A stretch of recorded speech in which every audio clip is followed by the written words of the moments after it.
So the camera is in manual mode, manual focus. Shutter speed, aperture, ISO. They all control the brightness and darkness, but each of them has its side effect. It seems we have a guest here.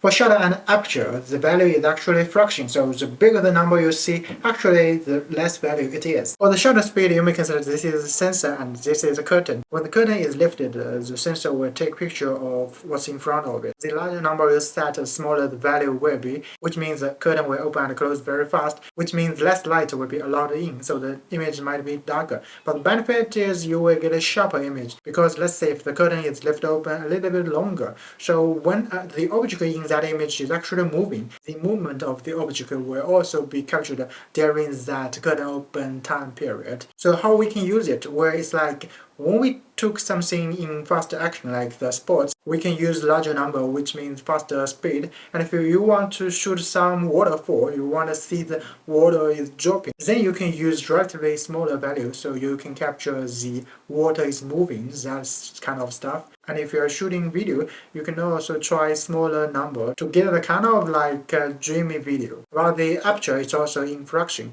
so the larger number you set, actually the smaller value you will get, and the smaller value you get, the less light it will come in. The side effect of aperture is called the depth of field. So right now it's in manual focus, and let me focus on the astronaut. Right now the number you see is aperture 5.6, and the foreground, the tower is this kind of blur, and the astronaut is clear. Clock over there, it's also kind of blur. And now let's try to increase the number. The value is actually smaller, so you get a darker image. And here, let me compensate it with ISO, bring it up. And here you can see the tower is obviously much clearer than before, and also that clock over there, it's also being clear. That is the depth of field.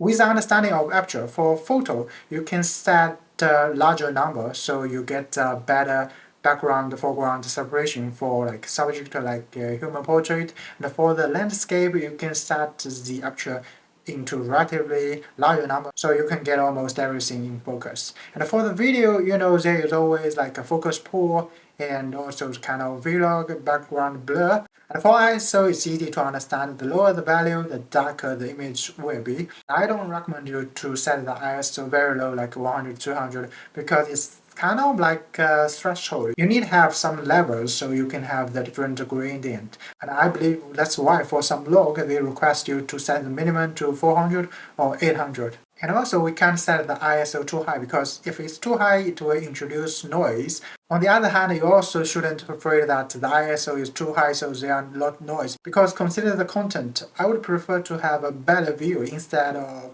I'm afraid the ISO is too high so I can see nothing. And about ND filter for camera, I believe anyone should have that. If you have noticed, when I was adjusting the shutter speed, I also need to compensate it with aperture or ISO to adjust the brightness in manual mode. Let's say in a Sunday you want to take a picture of the waterfall, you have to get a relatively low shutter speed, and the aperture you want it a little bit lower so you can get some kind of foreground separation. And the ISO you have made it 100, but still the image is too bright. In that case, you will need an ND filter. And also for vlog, if you get the shutter speed 2 times the frame rate, then you will get a proper motion blur, which means if you're shooting 24 fps, the shutter speed need to be 50, close it to 48. And let's say you also want to have the background separation, so you have set low aperture. So you have set the shutter speed, the aperture, you only have ISO to play with, and even with 100 ISO, the brightness is still too high,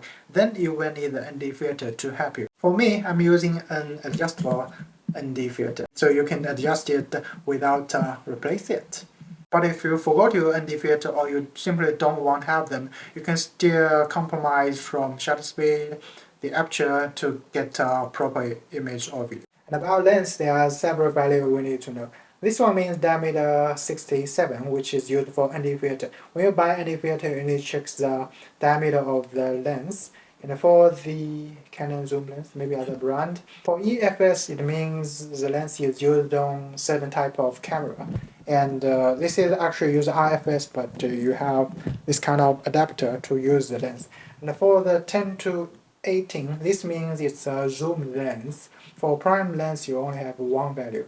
And also 10 to 18. Actually, the view on the camera is actually not 10 to 18 because this is the APS-C sensor. For Canon, you need to time 1.6, so it's actually something like 18 to 24 mm. For different type of camera full frame, APS-C, Canon, Sony, Micro Four Thirds, they have different mass. This one here actually is the first one.